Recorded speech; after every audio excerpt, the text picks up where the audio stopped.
السلام عليكم ورحمة الله وبركاته. ازيكم حبايبنا؟ عاملين ايه؟ يا رب تكونوا بخير. تعالوا نشوف افضل تغذية للسمنة البلدي. دي يا حبايبي سمنة بلدي او زبدة بلدي زي ما بتسموها. طبعا انا جبتها كده من عندنا من البلد. هي عاملة 250 جنيه. طبعا احنا بقى في طوبة وافضل تخزين بقى للسمنة في الوقت دوت. بس خلوا بالكوا ساعات السمنة بتبقى مغشوشة. انا جبتها كده حبايبي وصبعتها زي ما انتوا شايفين كده حبايبي. انا خدت كيلو منها، انا كنت جايبة 3 كيلو، الكيلو على 250. خدت كيلو على علبة سمنة روابي 2 كيلو، وبسيحهم بقى زي ما انتوا شايفين كده.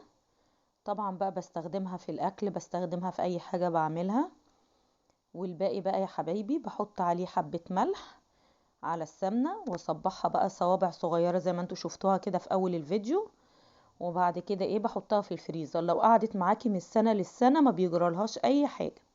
كده حبايبي زي ما انتوا شايفين قسمتهم على علبتين كده، سيحتهم بس، يعني انا ما عملتش مرطة منهم او اي حاجة.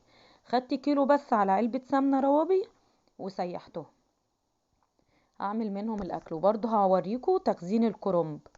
كده حبايبي انا كان معايا 5 كرنبات. طبعا انتوا عارفين الكرنب بتاع الشتاء حلو قوي. معايا 5 كرنبات، حطيت حبة ملح وحطيت حبة كمون ومعلقة سكر عشان نخزن الكرنب في الشتاء بيبقى جميل. طبعا انا جبت 5 كرنبات. 5 كرنبات اللي انتوا شايفينهم دول جبتهم ب50 جنيه، يعني الكرنبة واقفة ب10 جنيه. جبت 5 كرنبات، كان واحد بيعدي كده من قدام البيت فجبت منه 5 كرنبات. يعني اللي انتوا شايفينها على الصينية دي كرنباية و3 مركونين.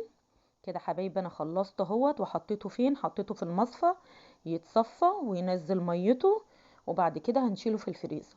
لازم تحطيه في مصفى يتصفى وينزل ميته. ويا ريت يا حبايبي ما تنسونيش في اللايك واتمنى من كل حبايبي ومن كل اخواتي من كل اخواتي يشتركوا في القناة.